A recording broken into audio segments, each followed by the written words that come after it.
السلام عليكم حبيباتي، مرحبا بكم في قناة جوات امنه. كنتمنى تكونوا بخير وعلى خير وفي صحه جيده. اليوم ان شاء الله غادي نشارك معكم كيكه بمذاق الشوكولاته، كتجي رائعه جدا وخفيفه. كنتمنى اخواتي تتبعوا معايا الفيديو حتى الاخير وما تبخلوش عليا بلي لايك والاعجاب وبارطاجيو الفيديو مع العائله والاصدقاء. ونخليكم على المكونات والطريقه ديال التحضير.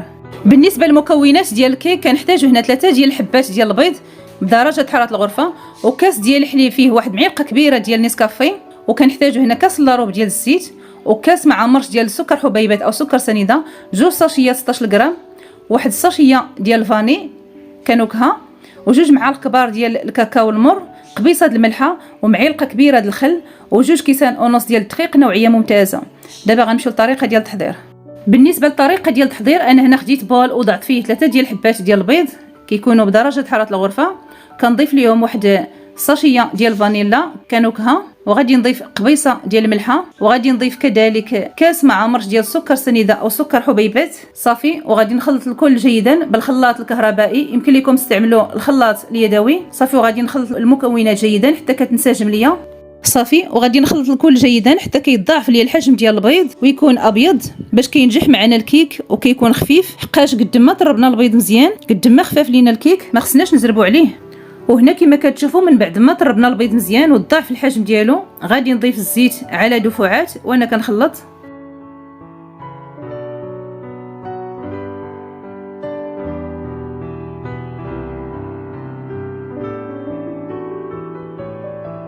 صافي، ودابا غادي نضيف الكاس ديال الحليب اللي فيه معلقه ديال نسكافيه او قهوه سريعه الذوبان، وغادي نخلط غير واحد شويه باش ما نهبطوش داك البيض اللي ديجا طلعناه.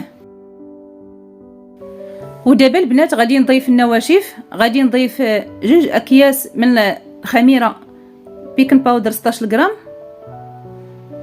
غادي نضيفها على الدقيق، وغادي نضيف كذلك 2 اكياس من الكاكاو المر صافي. ودابا غادي نغرب الكل جيدا، غادي نغرب الدقيق والخميره والكاكاو وغادي نضيفهم على دفعات وانا كنخلط.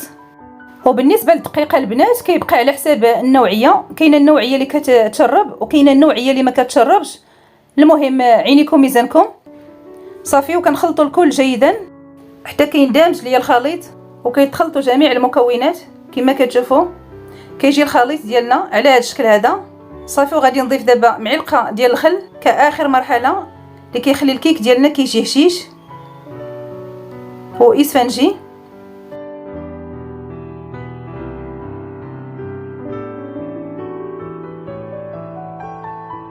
هانتوما البنات دابا غادي ناخذ المول ديالي اللي ديجا شاركته معكم، هذا المول عجيب، غادي ندهنو بشويه ديال الزبده، غادي نحاول ندهنو مزيان من جميع الجوانب باش ما يتلصقش لينا الكيك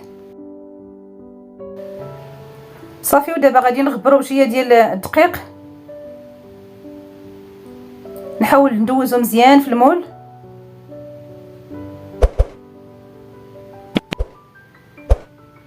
كما كتشوفوا على هذا الشكل هذا. ودابا البنات غادي نفرغ الخليط ديالي ديال الكيك، غادي نفرغه في المول كما كتشوفوا على هذا الشكل هذا. وبالنسبه للفران البنات انا غادي ندخل الكيكه ديالي الفران اللي هو بارد، وغادي نخليها طيب على خاطرها، والعافيه اللي تكون مهيله نخليها تقريبا طيب 45 دقيقه صافي حتى نحس بها طابت.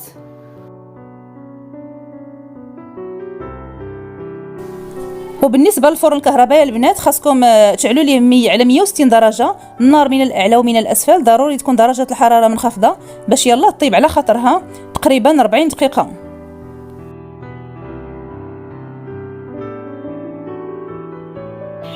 صافي البنات دابا غادي نخبط الكيكه ديالي باش كنزولوا دوك الفقاعات اللي كيكونوا في الكيك.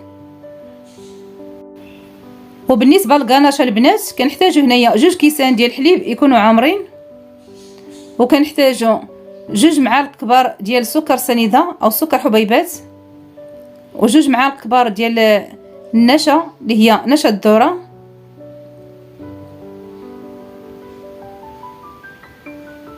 و2 معالق كبار ديال الكاكاو المر صافي. وغادي نخلط الكل جيدا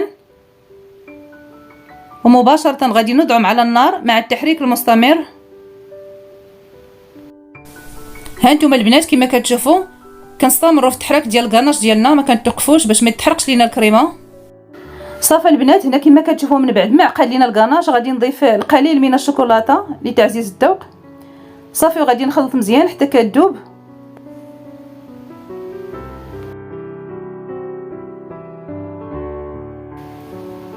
وكما كتشوفوا البنات، هذه هي الكيكه ديالي من بعد ما خرجتها من الفران. دابا نحاول نقلبها في الصحن ديال التقديم.